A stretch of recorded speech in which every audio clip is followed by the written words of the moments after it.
Magandang umaga. Ngayon ay araw ng Lunes, May 4, 2026.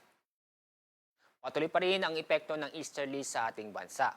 Inaasahan pa rin natin itong easterlies ay magtatagal ang epekto sa ating bansa sa susunod ng 2 hanggang 3 araw.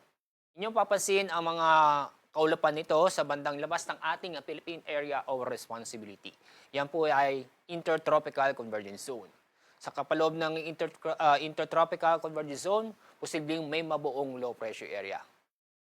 Pero itong ITEZ ay wala pang epekto sa ating bansa. Pero pagdating ng Huwebes o Biyernes, maaaring makapekto ang Intertropical Convergence Zone sa Visayas at sa Mindanao.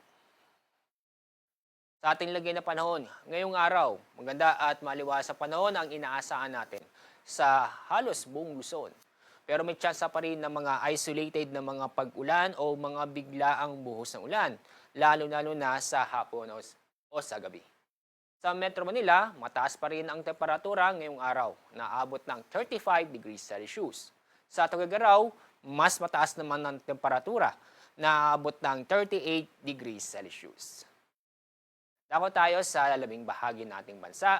Dahil sa easterlies, makakaranas ng maulap ang kalangitan na may mga kalat-kalat ng pag-ulan at thunderstorm sa Palawan, kasama na rin ang Negros Islands Region, Western Visayas, Zamboanga Peninsula at Baarm.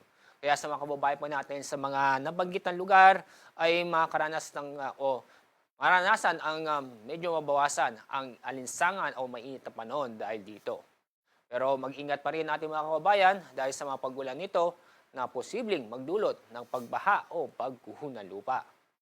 Sa lalabing bahagi ng bansa, maganda at maliwas sa panahon, asahan pa rin ang mainit at malinsangan na panahon, lalo-lalo na sa tanghali at sa hapon. Pero may tsansa pa rin ng mga localized thunderstorm na kung saan magbibigay ito ng mga biglaang buhos na ulan. Kahapon, ang mataas na heat index ay umabot ng 44 degrees Celsius sa Apari, Cagayan. Sa Metro Manila ay umabot ng 38 hanggang 40 degrees Celsius. Ang forecast nating heat index ngayong araw, na mataas ay 44 degrees Celsius sa Dagupan City sa Pangasinan. Susunod ay 43 degrees Celsius sa Sinait, Lawag City at sa Bacnotan sa La Union. Sa Metro Manila, aabot ng 38 hanggang 39 degrees Celsius.